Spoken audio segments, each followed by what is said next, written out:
कैसे हो सब? बढ़िया। चलिए, हमारा जो सीए फाउंडेशन का कोर्स है वो तो चल ही रहा है, जिसमें मैंने बिज़नेस लॉ स्टार्ट कर रखा है। इंडियन कॉन्ट्रैक्ट एक्ट अभी चल रहा है। ओके।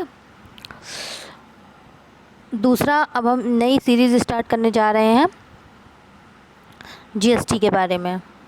ओके, जिसमें हम जीएसटी के इम्पोर्टेंट टॉपिक्स पढ़ेंगे जो कि हमारे एक्चुअली काम आते हैं जब हम वर्क करते हैं। ओके, जैसे देखिए, मैं इसमें क्या कवर करूँगी। अपडेट्स हो गई जीएसटी की, लेटेस्ट अपडेट्स, क्योंकि आपको पता है जुलाई 2017 में जीएसटी आया था। 3 साल भी नहीं हुए हैं अभी से आए हुए। तो गवर्नमेंट से कभी कभी क्या हो जाती है, मिस्टेक्स हो जाती हैं लॉ बनाने में।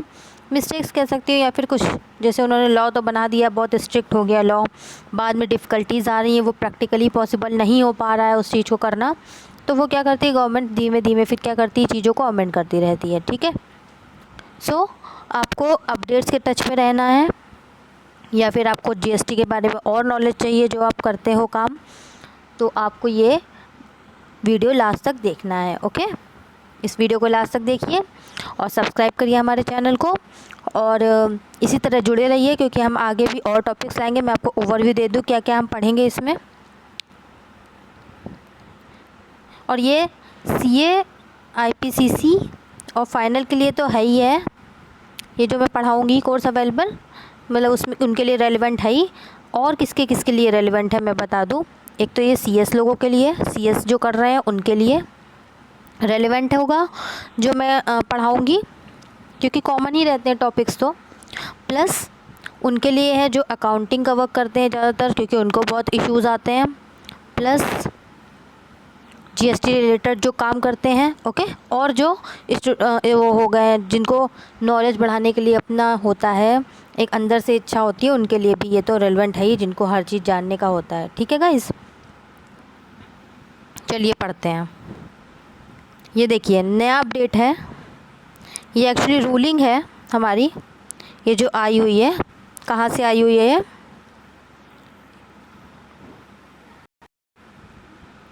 हाँ गाइस, तो ये देखिए एडवांस रूलिंग है। एडवांस रूलिंग क्या होता है, जब जीएसटी में जैसे एक किसी इशू, कुछ ही चीज़ को लेके इशू चल रहा होता है, जब जिसका लॉ, जिसके बारे में लॉ साइलेंट है।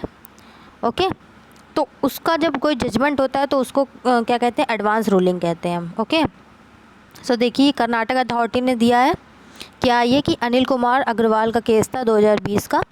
ठीक है, डेट ये है कि उन्होंने, एक इंसान ने क्या किया था, एप्लीकेशन फाइल करी थी with regard to taxability of various receipt income under GST. मतलब वो कह रहा था कि मुझे एक, जैसे इंडिविजुअल का मान लेते हैं नाम राम, उसको कई सारी इनकम हो रही है।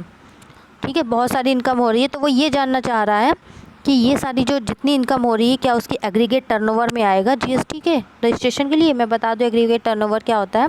देखिए, जब आप जीएसटी में रजिस्ट्रेशन कराते हो तो आपको रजिस्ट्रेशन के लिए कंपलसरी एलिजिबल कब होते हो, वैसे तो ऑप्शनल भी है कराना, लेकिन एलिजिबिलिटी मतलब लाइबल कब होते हो आपकी, कब आपको कंपलसरी कराना है रजिस्ट्रेशन, जब आपका एग्रीगेट टर्नओवर, यही देखिए एग्रीगेट टर्नओवर जो होता है वो 20 लाख या 40 लाख वो क्रॉस कर जाता है। ठीक है, देखिए 20 लाख किसी के लिए है, कुछ स्टेट्स में अप्लीकेबल है, 40 कुछ स्टेट में है, लेकिन मोटा मोटा मैं बता दूं कि 20 लाख तब किसके लिए होता है, मोस्टली सर्विसेज के लिए होता है, कि सर्विसेज में आपके 20 लाख से ज़्यादा हो गया तो आपको कराना होता है रजिस्ट्रेशन, आप लायबल हो जाते हो। 40 उसके लिए हो गया जब आप गुड्स का करते हो सेल, तो उसमें 40 लाख होता है। और गाइस मैं बता दूँ कि ये 20 और 40 जो स्टेट वाइज लिमिट भी है, किसी में 10 लाख भी है, तो ये हम बाद में पढ़ेंगे। हमारा टॉपिक होगा नया अलग से ही बिल्कुल रजिस्ट्रेशन का, उसमें हम बातें करेंगे किसको किसको रजिस्ट्रेशन कंपलसरी है। ओके, देखिए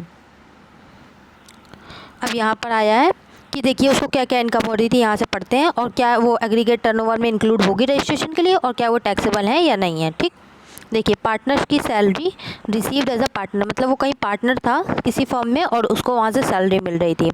ठीक है, एज पार्टनर्स प्रॉफिट। ठीक है गाइस,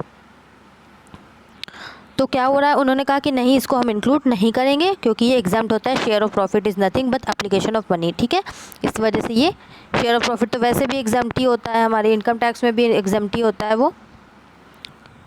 उसके बाद देखिए partner salary received as partner from applicant partnership as employee, यहाँ देखिए एज एम्प्लॉई है। ठीक है, वहाँ वो पार्टनर था। तो यहाँ पर क्या है, कह रहे नहीं इसको भी हम इंक्लूड नहीं करेंगे क्योंकि ये भी एग्जाम्प्ट होता है। ये शेड्यूल्स जो होते हैं ये जीएसटी में शेड्यूल्स होते हैं। शेड्यूल 3 मतलब जिस पे जीएसटी जो अंडर आता ही नहीं है, जिस पे कभी हम जीएसटी लगना ही नहीं है, तो वो शेड्यूल 3 में आते हैं। ठीक है, तो इन्हें ऐसे ही क्लॉजेज है उसमें, तो वो हम पढ़ेंगे, 7-8 क्लॉजेज है उसमें, हम पढ़ेंगे आगे। अब देखिए, salary received as executive director from a private limited company. यहाँ कह रहे हैं नहीं, आपको नहीं एग्रीगेट टर्नओवर में नहीं इसको लिया जाएगा फॉर रजिस्ट्रेशन, क्योंकि ये भी एग्जाम्प्ट करा है शेड्यूल 3 के अंडर, क्लॉज 1 में ये भी एग्जाम्प्ट है। क्योंकि नहीं कहना चाहिए मुझे, ये तो एग्जाम्प्ट है ही है उधर। ओके, उसके बाद salary remuneration as non executive director, इसको कह रहे हैं हम लेंगे, और ये टैक्सेबल भी होता है आरसीएम बेसिस में। ये भी हम पढ़ेंगे, कवर अप करेंगे आरसीएम क्या होता है, और उसमें भी 14-15 हमारी चीज़ें हैं जिसमें आरसीएम अप्लीकेबल होता है, सर्विसेज में है। Okay, next, rental income on commercial property. Commercial property मतलब कि आप क्या ले रहे हो, प्रॉपर्टी ले रहे हो फॉर बिजनेस, या फिर आप कुछ इंस्टीट्यूशन चलाना चाह रहे हो उसकी वजह से ले रहे हो। लेकिन देखिए, facts are silent whether renting to the company या किसी और को, ये नहीं बताया गया कि रेंट आप किसको कर रहे हो। लेकिन ठीक है, लेकिन खाली इतना बताया कॉमर्शियल पर्पज़ के लिए ले रहे हो, तो हाँ ठीक है, आपका रजिस्ट्रेशन में इंक्लूड होगा और एग्रीगेट टर्नओवर में, और उसके बाद टैक्सेबल भी होगा on forward basis. Forward basis मतलब जो नॉर्मल चार्ज होता है वो फॉरवर्ड बेसिस। ठीक है, मतलब जिसको इनकम हो रही है, जिसको इनकम रिसीव हो रही है वही पे करेगा टैक्स। ठीक है, रेंटल इनकम और रेजिडेंशियल प्रॉपर्टी, देखिए इंक्लूड तो करेंगे इसको हम रजिस्ट्रेशन के में एग्रीगेट टर्नओवर में, लेकिन ये एग्जाम्प्ट कर रखा है। एग्जाम्प्ट भी हम पढ़ेंगे, एग्जाम्पशंस क्या क्या है जीएसटी में। ठीक है, उसके बाद ये देखिए, हाँ, interest income received from deposit loan, जैसे आपको कोई इंटरेस्ट की इनकम हो रही है तो वो कह रहे हैं हाँ हम इसको एग्रीगेट टर्नओवर में आप लेंगे, लेकिन इसको भी एग्जाम्प्ट कर रखा है, मतलब उस पर जीएसटी आपको नहीं देना है। उसके बाद क्या है, receipt of income out of maturity process of life insurance, मतलब आपने कहीं लाइफ इंश्योरेंस में आप पैसे देते हो, वो मैच्योर हो गई तो आपको पैसे मिल रहे हैं वहाँ से, तो वो कह रहे हैं कि नहीं हम उसको इंक्लूड नहीं करेंगे क्योंकि ये भी एग्जाम्प्ट कर रखा है। उसके बाद कह रहे हैं dividend on share and capital gain loss on sale of share, capital gain loss on share कह रहे हैं नहीं हम इसको एग्रीगेट टर्नओवर में इंक्लूड नहीं करेंगे क्योंकि ये एग्जाम्प्ट भी है, और nothing but application of money. Application of money देखिए क्यों कह रहे हैं बार बार, देखिए क्या है कि आप जब डिविडेंड आपको मिलता है तो क्या करते हो, आप अपना ही पैसा तो इन्वेस्ट करते हो। एक के पास 10 लाख रुपए पड़े हैं, वो कह रहा है बैंक में अच्छा है कि हम कहीं, बैंक में देखिए रिटर्न कम आता है, तो बैंक से अच्छा है वो सोचता है कि कहीं मैं शेयर्स खरीद लो जिसके अच्छे प्राइजेस हो, तो मैं शेयर खरीद लेता हूँ किसी चीज़ के, तो उसने 10 लाख वहाँ इन्वेस्ट कर दिए। अब उसको क्या हो रहा है, वहाँ से डिविडेंड इनकम आ रही है। अब देखिए है तो पैसा इसी का ना डिविडेंड, ठीक है, अब इसने अपना पैसा ही तो अप्लाई किया है। ओके, तो ये डिविडेंड आ रहा है, इस वजह से कह रहे हैं एप्लीकेशन ऑफ मनी है। और ऐसे ही अगर वो बेचना चाहे तो भी उसमें सेल या लॉस हो सकता है उसको शेयर में। Okay, Thus the activities specified at serial number 4 to 7 would be considered to determine aggregate turnover, वो हमने पढ़ ही लिया, for the purpose of obtaining registration. However, we would pay GST on activities specified at 4 and 5. Okay, मतलब उन्होंने कहा है कि 4 और 5 में ही उसको देखिए जीएसटी देना है, बाकी सब एग्जाम्प्ट है या फिर एग्जाम्प्ट ही है मतलब। ओके, चलिए, तो ये हमारा एक नोटिफिकेशन कवर हुआ है। नोटिफिकेशन क्या है या इसे क्या एडवांस रूलिंग है। ठीक है, ऐसे ही अपडेट्स के लिए सब्सक्राइब करिए मेरे चैनल को, लाइक करिए, शेयर करिए, कमेंट करिए और जुड़े रहिए क्योंकि हम ऐसे ही अपडेट्स के साथ मिलते रहेंगे। Guys, bye guys, take care.